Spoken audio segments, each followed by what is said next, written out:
quelques temps après, la joie attendue dans ce travail, il ne l'a pas. À la place de la joie, c'est toujours la tristesse sur tristesse.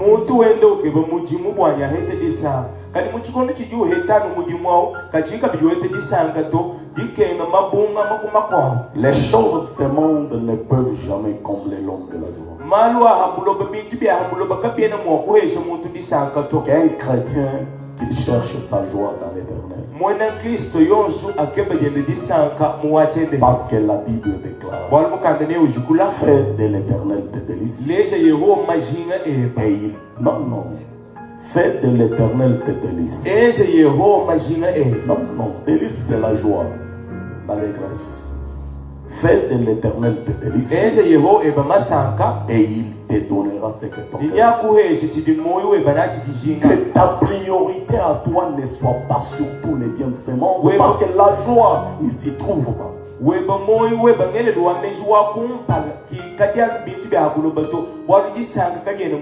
que ta priorité soit d'abord Dieu. Que ta priorité soit d'abord Jésus. Parce que si vous l'avez gagné, vous avez de la joie. Que vous ayez les biens, que vous n'en ayez point. Mais si vous avez Jésus, vous aurez l'allégresse en vous.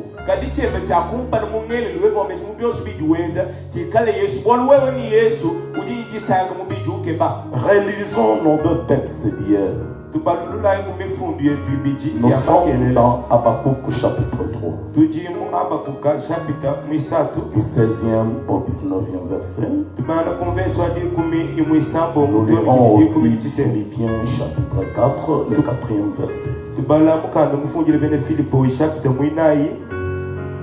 Habakkuk chapitre 3, 16 à 19. Si vous êtes là, nous lisons au nom du Seigneur Jésus. J'ai entendu et mes entrailles sont émues. À cette voix, mes lèvres frémissent, mes os se consument et mes genoux chancellent. En silence, je vois attendre le jour de la détresse. Les jours où l'oppresseur marchera contre le peuple. Car le figuier ne fleurira pas. La vigne ne produira rien. Le fruit de l'olivier manquera. Les champs ne donneront pas de nourriture. Les brebis disparaîtront du pâturage. Et il n'y aura plus de bœufs dans les étables. Mais malgré tout ce qui arrivera, toutefois, je veux me réjouir en l'éternel. Je veux me réjouir dans le Dieu de mon salut. L'éternel, le Seigneur est ma force. Il a rendu mes pieds semblables à ceux de biche. Et il me fait marcher sur les lieux élevés. Merci, tu peux t'asseoir. Philippiens chapitre 4. Le 4e verset. Réjouissez-vous toujours dans le Seigneur. Je le répète, réjouissez-vous. Et je vous ai dit que dans mon sous-thème, il y a quelques points sur lesquels je vais toucher si le temps le permet.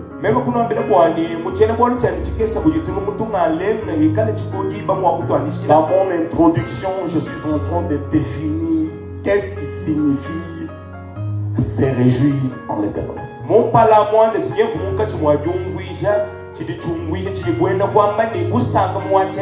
D'abord, d'après l'histoire que nous venons de lire, Habakkuk priait pour que les malheurs soient ôtés d'Israël. Parce qu'Israël vivait les malheurs du fait qu'il avait tourné le dos à l'éternel. Je vous ai dit hier qu'à chaque fois que vous tournez le dos à Dieu, attendez-vous au malheur, attendez-vous à la malédiction, attendez-vous à l'échec. ngano ambiti makelele bwana muchikondo chonse tuju koma Yehova nyima wewe injila mchibula ni malu makola aja kufikila. Quand il a tourné le dos à l'Éternel, muchikondo tuju ba koma Yehova l'Éternel l'a frappé de malheur Yehova sabi kupa tu malgré qu'il était son peuple. nasa muchoti samba Et quand Habakkuk a vu cela, ya jamba kuko mona étant animé d'un esprit de leader, muikale nyumo wa mulongo parce qu'un véritable leader wa mulongo ne veut pas voir son peuple souffrir. yeno shimu kumone tete tisa Il a commencé à prier. Il a commencé à prier. Et la Bible déclare, plus il priait, le mal s'enfuit. Plus il priait, les malheurs s'accentuaient. Donc ça pouvait me donner une question de résonance. Mais comment quelqu'un qui prie, au lieu que les malheurs soient ôtés, mais le malheur était toujours augmenté. Peut-être c'est ton cas aussi. Tu as des problèmes, tu as des difficultés, tu cours vers Dieu, tu pries chaque jour. Mais plus tu pries, le malheur s'accentue. Plus tu pries, les difficultés s'accentuent. Mais ce que j'ai aimé dans Habakkuk, malgré que les malheurs s'accentuent, au lieu qu'Habakkuk abandonne, au lieu qu'Habakkuk s'éveille une autre voie, au lieu qu'Habakkuk commence à consulter d'autres personnes, l'homme est resté constant. L'homme est resté lui-même. Il dit que tout ce que je vois, malgré tous les malheurs que l'Éternel me promet, il dit, toutefois, je me réjouirai en l'Éternel. Un chrétien qui veut vivre le bonheur dans ce monde, il ne doit jamais placer sa joie dans l'argent. Parce qu'un jour tu risquerais d'être surpris. Dans ce monde ici, il y a toujours les hauts et les bas. Aujourd'hui tu peux en avoir, demain tu peux manquer. Mais si ta joie est placée dans les choses de ce monde, il y a un jour où cela parviendra à manquer, tu seras le plus malheureux de tous. Papa, je vous exhorte ce matin. Si vous voulez marcher avec Dieu, que votre joie soit l'éternel. De telle sorte que quand vous allez tomber dans le malheur, que vous ne parveniez pas à l'abandonner. Quand vous allez tomber dans l'échec, que vous ne parveniez pas à lui tourner les dos. Habakkuk dit, malgré tout ce que je vois, malgré les difficultés, malgré la conjoncture difficile, mais moi, Habakkuk, je me réjouirai en l'éternel. Dans un autre sens, il voulait dire, comme j'appartiens à l'éternel, je ne peux pas me faire des soucis à cause de cela. C'est pourquoi à la première signification, c'est réjouir en l'éternel. Premièrement, ce n'est plus se faire des soucis, mais tout remettre à Dieu. C'est ce que j'ai parlé hier. Un homme qui se réjouit de l'éternel, tout ce qui lui arrive comme difficulté, il recourt à Dieu. C'est pourquoi dans Philippiens chapitre 4, le 6e verset, la Bible dit, en toutes choses, dans tout ce qui va t'arriver, dans les mariages, tout ce qui va t'arriver, dans les affaires, tout ce qui va t'arriver au travail, tout ce qui va t'arriver dans la famille, tout ce qui peut t'arriver dans les enfants, tout ce qui peut t'arriver dans le mariage, en toutes choses, faites seulement connaître vos besoins. C'est ça la voie qu'un chrétien doit suivre. Un chrétien n'est pas appelé à pleurnicher, parce qu'il vit à côté d'une solution. Un chrétien n'est pas appelé à se lamenter. La lamentation n'est pas chrétienne, frère. La lamentation, elle est pour ceux-là qui n'ont pas de l'espoir. Mais nous qui avons de l'espoir, nous ne pouvons pas nous lamenter. C'est pourquoi vous avez vu Anne. Malgré qu'elle était insultée, malgré qu'on l'a mortifiée, malgré qu'on disait faussement de mauvaises choses sur lui, Anne ne s'est pas plainte. Mais elle a suivi le chemin de la solution. Jésus en qui toi et moi avons cru. Il est la solution par excellence. Il dit lui-même que venez à moi. Vous tous qui êtes fatigués, venez à moi. Vous tous qui êtes surchargés, et je vous donnerai du repos. À chaque fois que tu as un problème, tu vas vers qui? Et tu vas où?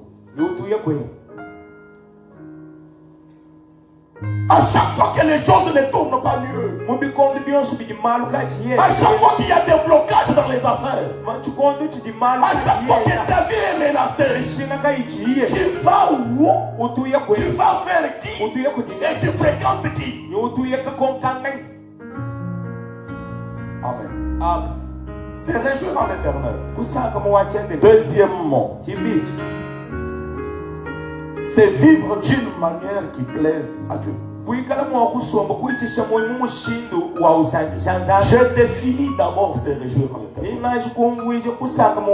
Se réjouir en l'éternel, premièrement, ce n'est plus se faire des soucis, mais tout remettre à Dieu.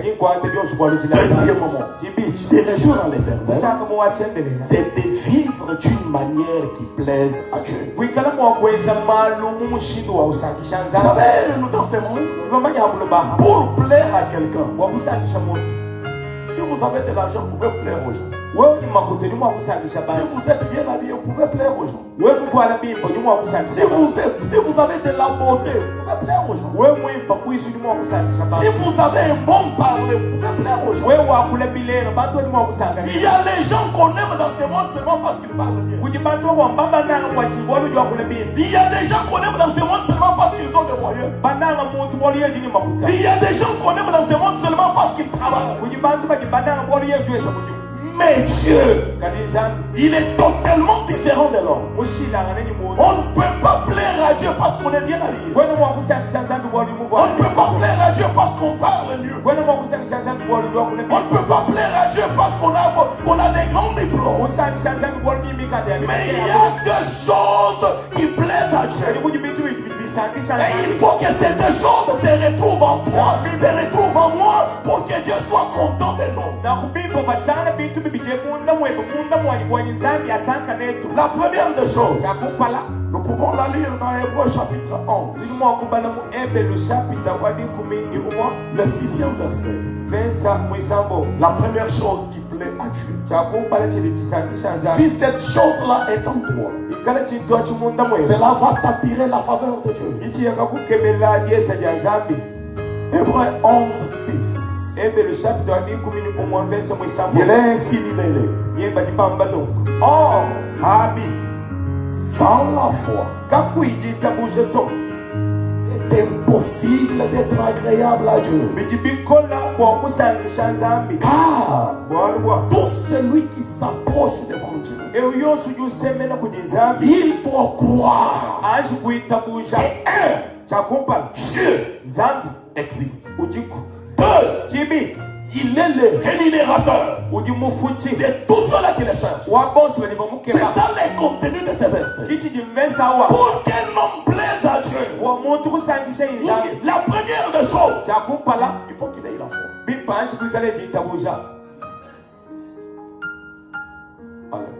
Amen. La foi, ce n'est pas ce que nous parlons, mais la foi, c'est ce que nous sentons. J'aime que vous m'écoutiez bien. Je sais que les enseignements sur la foi, vous les avez déjà suivis. Mais laissez-moi parler aussi de ma manière. La foi, c'est pas ce que nous parlons, mais la foi, c'est ce que nous sentons. Souvenez-vous de l'histoire de la femme qui avait la perte du sang. Cette femme a démontré sa foi. La Bible déclare, elle se disait en elle-même. C'est ça la foi. Si je touchais seulement au pan de son habit, donc sa foi n'était pas verbale. Nos églises aujourd'hui sont composées de gens qui ont une foi verbale, mais à l'intérieur, ils doutent de ce qu'ils croient. Non,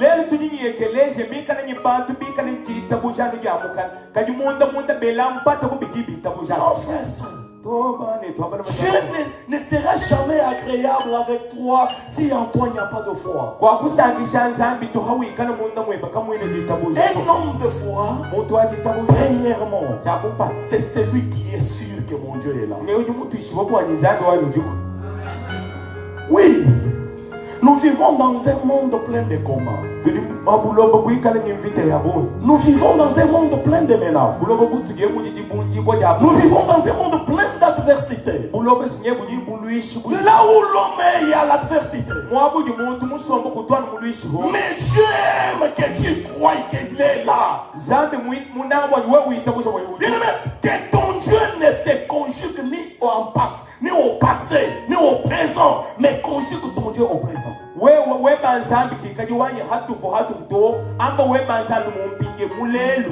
que ton Dieu est là, il est capable de faire.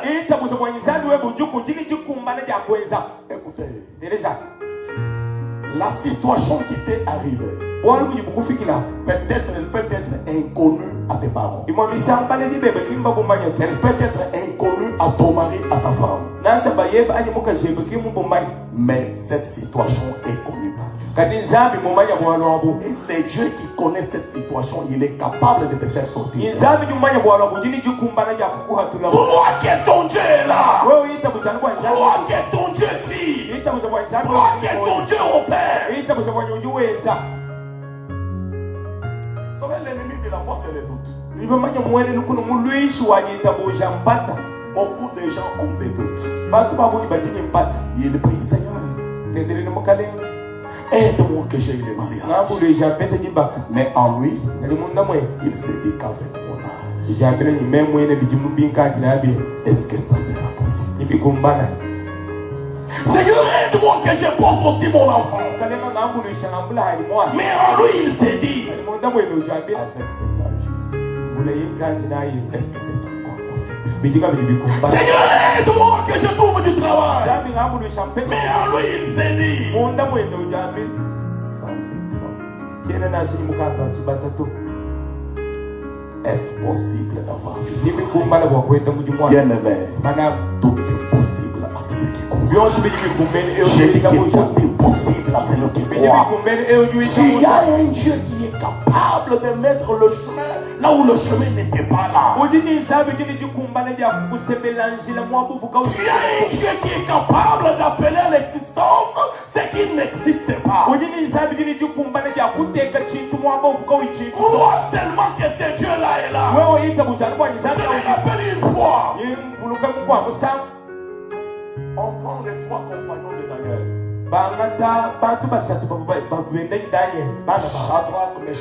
Shadrach, Meshach et Abednego. Le roi les appelle. Il leur dit, ce feu-là, augmentez-le cette fois.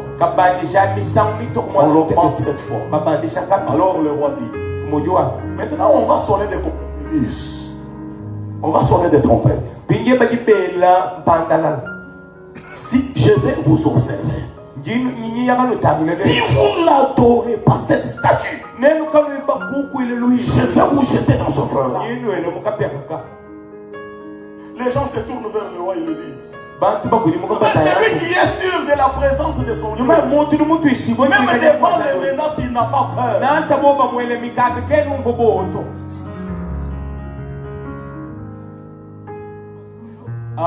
Ils vous menacent, mais ils n'ont pas la force de vous terrasser. Ce sont seulement des terreurs. Si vous ne vous prosternez pas, je vais vous jeter dans ce feu.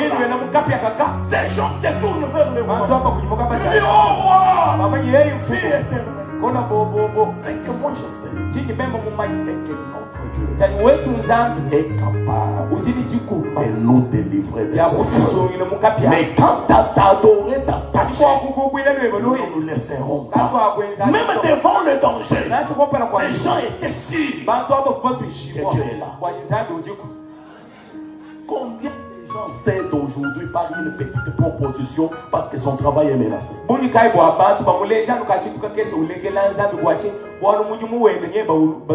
de gens cèdent aujourd'hui au travers d'une petite menace? Quand on menace le mariage, quand on menace les études, ils cèdent, ils cèdent, ils laissent.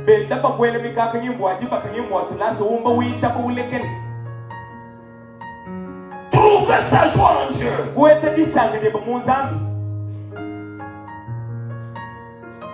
C'est agir, vivre d'une manière qui plaise à Dieu. Et la première manière qui plaise à Dieu, c'est d'avoir de la foi.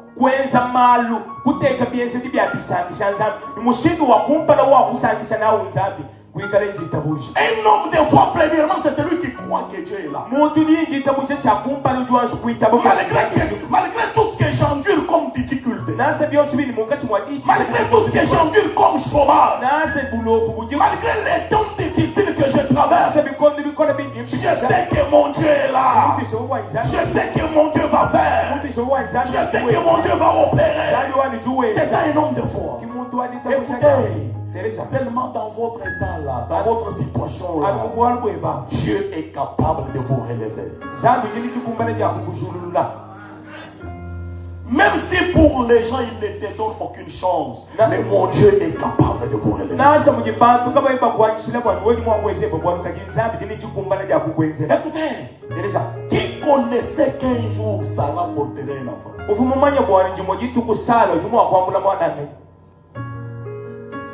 Parce que tous les signes qui donnaient de l'espoir avaient déjà disparu. Bien aimé, notre Dieu c'est un Dieu créateur.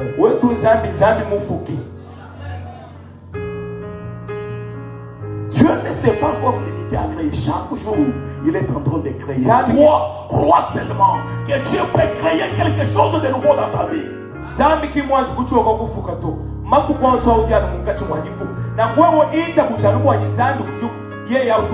Deuxièmement, un homme de foi, c'est pas seulement qui croit que celui qui croit que Dieu est là, mais c'est aussi celui qui croit que c'est Dieu là, il est le rémunérateur. Alléluia. Amen. Alléluia. Amen. Il y a plusieurs personnes qui pensent qu'ils ont passé leur temps inutilement à servir Dieu. Il y a plusieurs personnes qui disent qu'ils ont passé leur argent inutilement à servir Dieu. Depuis que j'ai commencé à servir Dieu, j'ai pas vu de spécial. Depuis que j'ai commencé à servir Dieu, rien ne me réussit, rien ne m'avance. Bien aimé, tu as un Dieu qui est le rémunérateur. Si vous avez travaillé pour les gens qui ne vous ont pas payé, si vous avez travaillé pour les gens, ils vous ont payé à monnaie de soin. Mais c'est Dieu que je suis venu t'apporter. Non seulement il existe, mais il est rémunéré. Ton salaire, Dieu le connaît. Il te le donnera. C'est pas pour rien que tu as servi Dieu. Je le reprends. C'est pas pour rien que tu as servi Dieu. C'est pas pour rien que tu as arrêté tes activités pour venir au Seigneur. Il est obligé à te rémunérer. Un jour, Pierre pose la question à Jésus. Il dit même, nous avons tout abandonné. Moi ici j'étais le PDG. Moi Pierre j'étais ministre. Même Pételo vous mène. Moi, Pierre, je t'ai ceci. Même en vous campant, vous campez. J'ai tout abandonné. Mais je t'ai suivi. Qu'est-ce que je t'ai dit? Donc il y avait la peur dans Pierre. Écoutez, ce que tu fais à Dieu, ce n'est pas une perte. J'ai réitéré. Tout ce que tu fais pour le Seigneur, ce n'est pas une perte. Si toi tu ne l'as pas encore cueilli, même tes enfants pourront jouir de ça. Dieu dit, je suis débiteur de qui? Si j'ai une dette envers quelqu'un, qu'il me le dise, je vais rémunérer. Dieu ne sera débiteur de personne.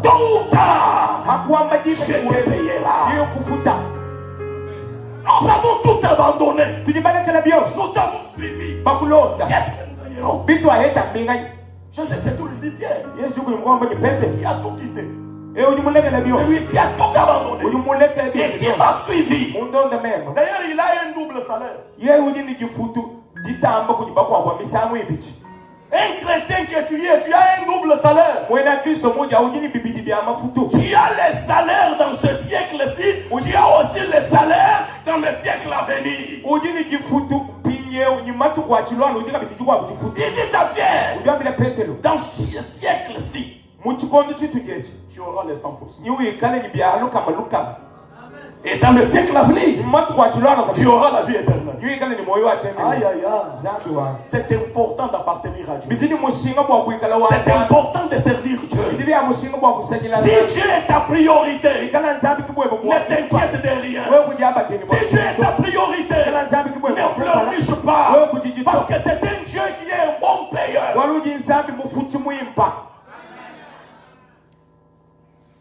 Dans ce siècle-ci, tu auras les 100%. Je vous le promets. Le Dieu que vous servez, il vous comblera des biens dans ce siècle. Vous ne mourrez point sans toutefois les toucher. Parce que Dieu est derrière ses paroles pour les accomplir. Ayez seulement de la foi que malgré la vie que je mène aujourd'hui, ça c'est pas ma vie. Un jour l'Éternel va la changer. Y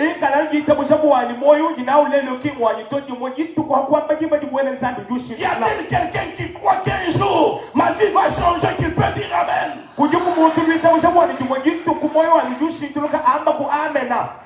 Écoutez, nous n'avons pas donné notre vie au Seigneur pour que notre vie reste sans histoire. Lui-même dit que je mettrai de la différence entre ceux qui me servent et ceux qui ne me servent pas, entre ceux qui m'appartiennent et ceux qui ne m'appartiennent pas. Si tu appartiens à Dieu, si aujourd'hui tu n'es pas différent, l'Éternel va marquer la différence. Si tu appartiens à Dieu, si aujourd'hui ça ne tourne pas, ça tournera. Tu appartiens aujourd'hui, si aujourd'hui ça ne marche pas, ça marchera.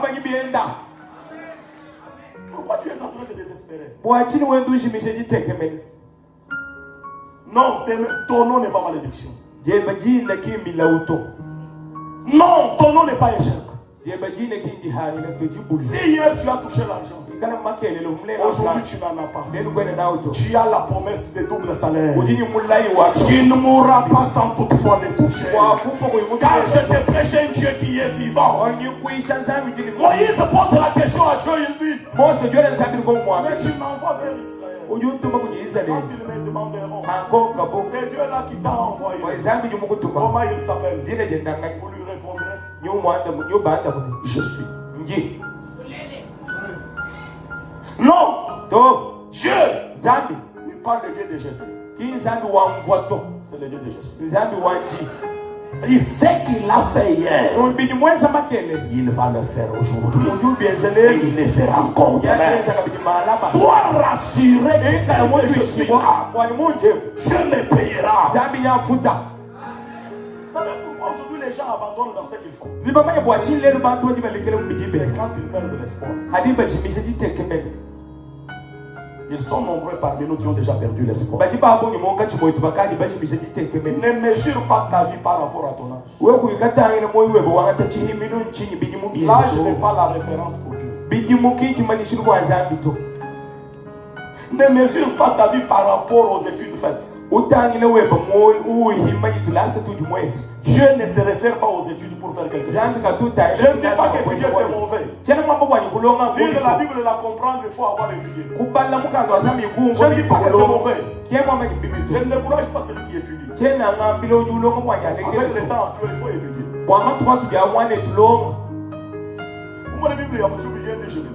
Vous ne voyez pas que les Bibles écrites en Tchilba sont en train de disparaître. Maintenant, si toi tu n'as pas étudié, je ne te décourage pas de la Bible en français. Mais c'est que je te dis, Dieu ne se référera pas ni à tes études, ni à ta taille, ni à ta tribu, ni à ton âge pour faire quelque chose.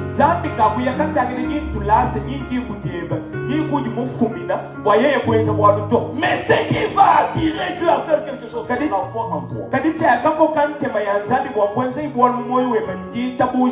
la deuxième des choses, pour qu'on parvienne à plaire à Dieu, c'est la sainteté.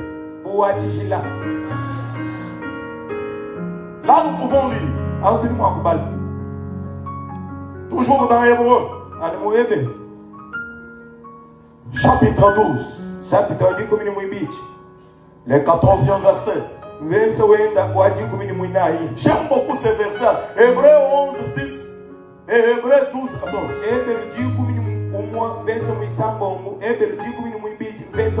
Dans 11, 6, il est dit: oh, il est impossible de plaire à Dieu si on n'a pas de foi. Mais dans Hébreu 11, 14, la Bible déclare: recherchez la paix avec tous. Et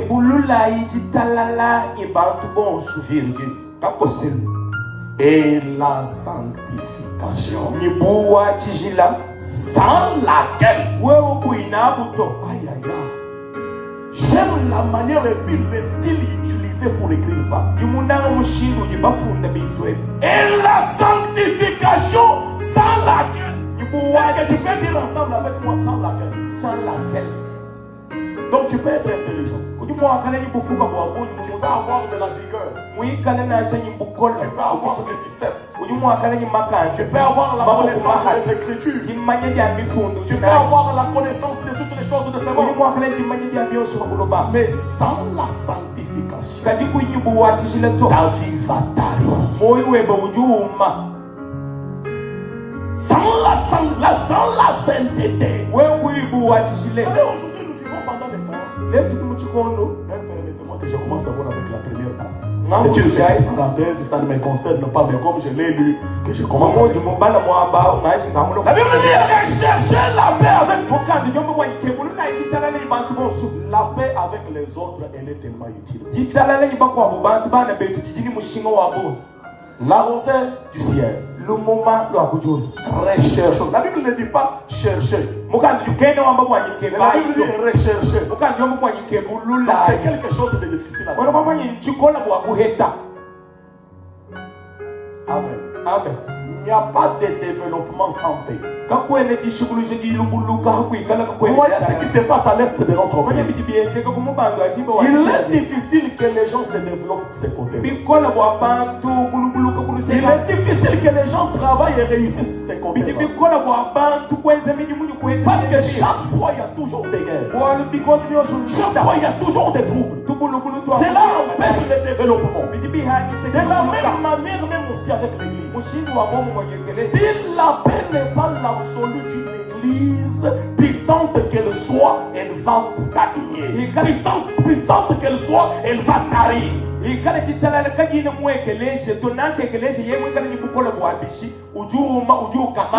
nous recommande de rechercher la paix avec tous. La Bible ne dit pas de rechercher la paix avec les amis. Rechercher la paix avec la famille, mais avec tous. Tous là, amis, ennemis. Celui qui m'aime et qui ne m'aime pas. Celui qui m'applaudit et qui ne m'applaudit pas. Celui qui est content de moi et qui n'est pas content de moi. En tant que chrétien, Je suis appelé à chercher la paix avec tous. C'est ça la parole de Dieu, frère.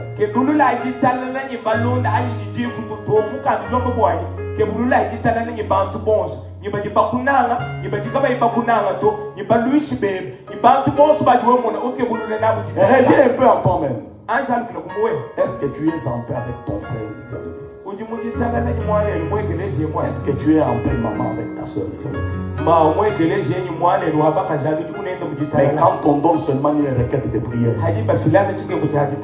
la manière que tu bouillonnes dans la prière, on dirait que c'est toi-même le Saint-Esprit.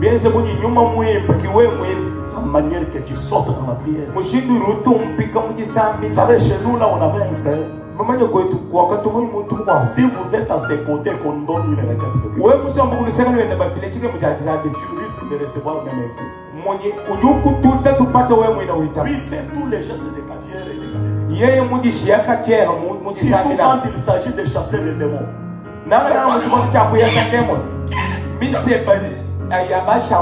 Écoutez, les démons ne fuiront pas parce que tu as fait les gestes de quitter. Non.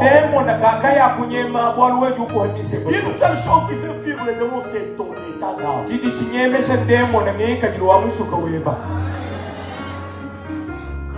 Écoutez, c'est pas la position qui peut faire fuir les démons. Même pas les milliers, l'endroit qui fait fuir les démons. Dans ta maison, là, les démons peuvent fuir. Vous savez, aujourd'hui, chez nous, là, on regrette. Il y a des fois, il y a des prières comme ça. Vous trouvez un frère qui est parti prier à la boule. Un jour, je me suis posé la question. Qui t'a dit que c'est seulement à la montagne où Dieu répond? Mais c'est du mensonge, frère. Nous avons donné de la valeur à ceux qui n'ont pas de la valeur. Regardez aujourd'hui, les gens prient beaucoup. Il y a peu de résultats. Récemment, là, je suis parti prier à la montagne à l'université. Non. Intendance, oui. Je suis parti prier là-bas. Bien aimé, on dirait que c'était tout Kinshasa. On dirait que c'est tout Kinshasa. Vous trouvez les gens qui vous prient. Si vous n'avez pas de goût, ils vous transmettent ces goûts de la prière. Mais seulement les personnes qui vous prient dans retournez dans la vie et voyez ce qu'ils font. Vous vous demandez, c'est les mêmes personnes ou bien c'est différent? Ce n'est pas la montagne qui pousse Dieu à agir.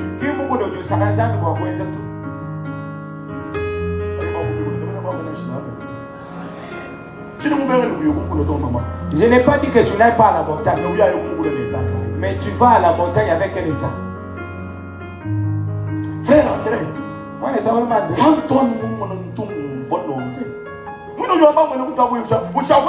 dès que je les vois, je sens la nausée. Dès que je vois cette maman-là, c'est la nausée qui remonte à moi. Dès qu'il passe seulement pour modérer, je sens toujours en moi l'envie de sortir et partir même chez moi. Dès que je vois cette sœur-là se tenir pour chanter, je bouche même mes oreilles. Ne fais pas semblant, tu es là. Tu es posé là avec ce que je dis.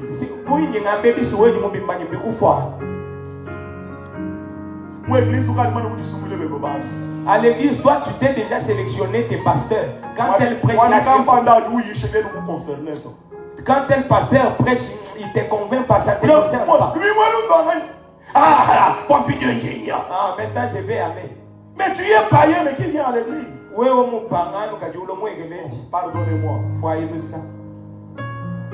Si j'ai mal parlé, pardonne-moi. Est-ce que j'ai bien parlé? Tu peux acclamer pour la gloire de Seigneur.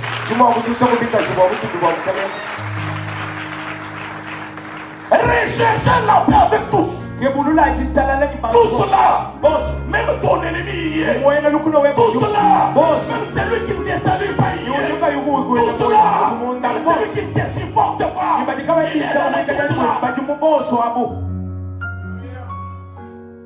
nous a pas dit de sélectionner.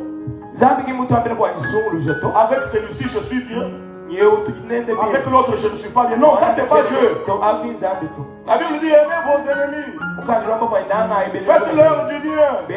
Tous les biens que vous faites à vos ennemis, c'est comme des braises ardentes que vous mettez sur leur tête. Ne prends pas la place de Dieu. Tu es dit à moi la vengeance, à moi la rétribution. La vengeance, ce n'est pas pour un homme. Il t'a fait du mal, oui, mais que Dieu lui-même soit juge. La rosée, vous savez, ici, c'est ça même le siège de notre communauté. C'est l'esprit qui règne ici. Cet esprit-là sera transmis dans toutes nos églises.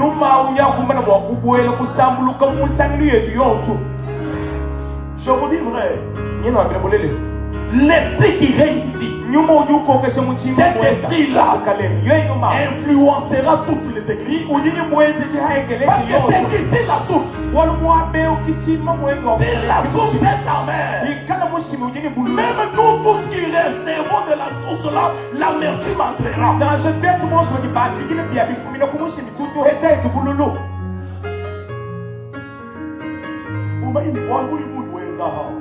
Sache que ce que tu fais de mal ici va endommager d'autres églises. Et tu seras responsable. Oh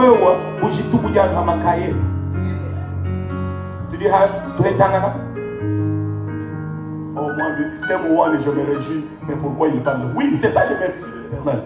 Celui qui se réjouit de l'éternel, celui qui fait de l'éternel sa joie, il doit vivre d'une manière qui plaise à Dieu. C'est ça la manière qui plaise à Dieu.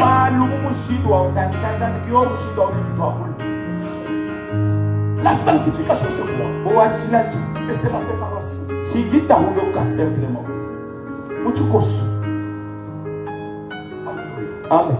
Sans laquelle personne ne verra Dieu. Voir Dieu, c'est voir son problème, trouver la solution.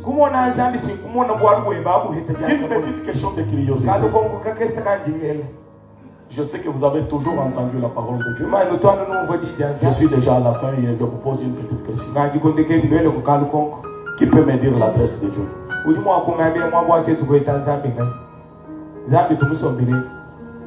La demeure de Dieu. Il est où? Oui, papa. Dieu demeure dans sa parole. C'est une bonne chose. Qui encore? L'adresse de Dieu.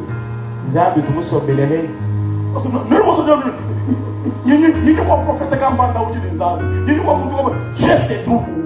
Je vais jeter le prophète, il a Dieu. Amen. Amen. Tu peux acclamer? Je vais illustrer avec quelque chose de la Bible. Quand Dieu ordonne à Moïse de lui construire le tabernacle, ce tabernacle avait trois parties. La première partie, c'était le parvis. Un lieu accessible à tout le monde. Dès qu'il soit, tu pouvais être dans le parvis. Même si tu venais de la prostitution, tu pouvais y aller. Et ce qui éclairait le parvis, c'était le luminaire. Il y avait la lune qui éclairait, les étoiles qui éclairaient, le soleil qui éclairait. La deuxième partie du tabernacle, c'était le lieu saint. Là-bas, il y a une exception. C'était pas tout le monde qui y accédait. C'était seulement les sacrificateurs. Or, la Bible déclare, il a fait de nous un royaume de sacrificateurs. C'est que toi et moi avons l'accès à cela. Et là-bas, il y avait la lumière du chandelier. Il y avait aussi la troisième partie. Les saints des saints. Le lieu très saint. C'est là où on déposait l'arche de l'Éternel. C'est cette arche-là qui représentait Dieu. C'est cette arche-là qui était la présence de Dieu. Et la lumière qui était là, on l'appelait la lumière de Chakib. de Shekinah. Donc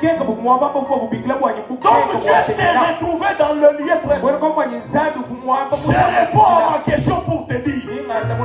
L'adresse de Dieu n'est pas la montagne. L'adresse de Dieu n'est pas la maison. Mais l'adresse de Dieu s'appelle la sainteté. Vous voulez rencontrer Dieu, il est dans la sainteté. Il y a des gens qui vous pleurent chaque jour. Oh Dieu, aide-moi. Oh Dieu, fais. Oh Dieu, agis. Il va le faire pour qui?